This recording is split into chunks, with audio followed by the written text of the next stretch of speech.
yung may expected delivery po ba kayo ngayon? Or may special occasion? So ano ma'am, since may delivery po kayo, pasuyo naman po kami. Samahan niyo po ako kung po yung nasa likod ng sasakyan para malaman.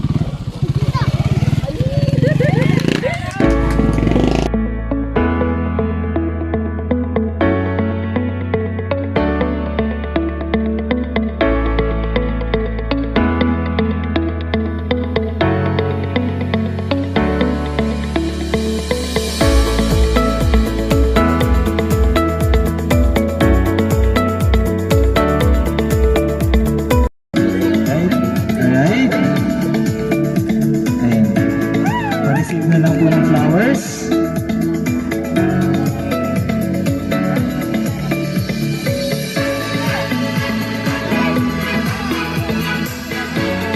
Ayan. Alright ma'am, dito na lang po tayo sa gitna ma'am. And kasama na lang po si sir. Ayan sir, ma'am and sir, dito na lang po tayo sa gitna. Dalawa po kayo magkatabi. Alright, so good evening po sa ating lahat and sa ating Mr. Raymond Pantas, Miss Paula Villarosa. Happy 4th anniversary po sa inyo. Ayan. Next naman ng fans natin. And so, tonight ma'am, alam ko po na alam nyo na kung kanino galing yung surpresang ito since nandito naman po. Inform ko lang din po kay ma'am na itong surprise din po na ito. Meron din po silang pinadalang message na babasahin ko na lang din po para sa inyo.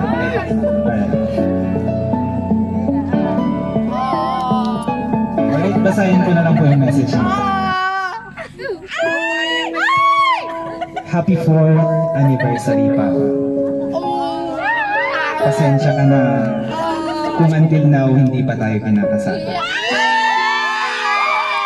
Hindi pa siguro panahon.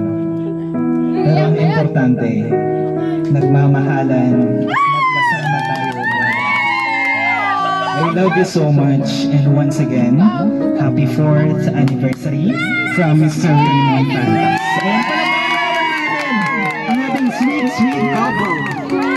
Alright, and since nandito naman ang ating sender, Mr. Raymond, baka may additional message po kayo na masasabi para sa inyong asawa.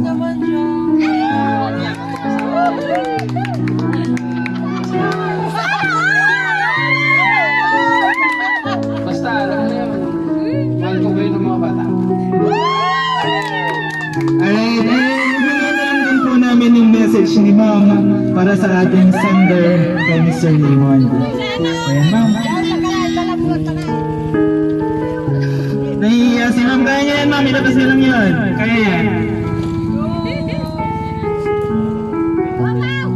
Wala talaga ma'am, parang may speechless yata ni ma'am. Palapakan naman ulit natin. Para mapakan naman natin si ma'am. Okay ka lang ba ma'am? Okay ka lang? May request po sila oh. Please daw po. Dali naman. Alright, okay lang ba? Okay lang po. Once again, happy 4th wedding anniversary po sa ating sweet couple. And ganda na lang po. Picture na lang po tayo dito. Picture lang po. Ayan! Ang sweet naman ng ating sweet couple. Like an animal without me.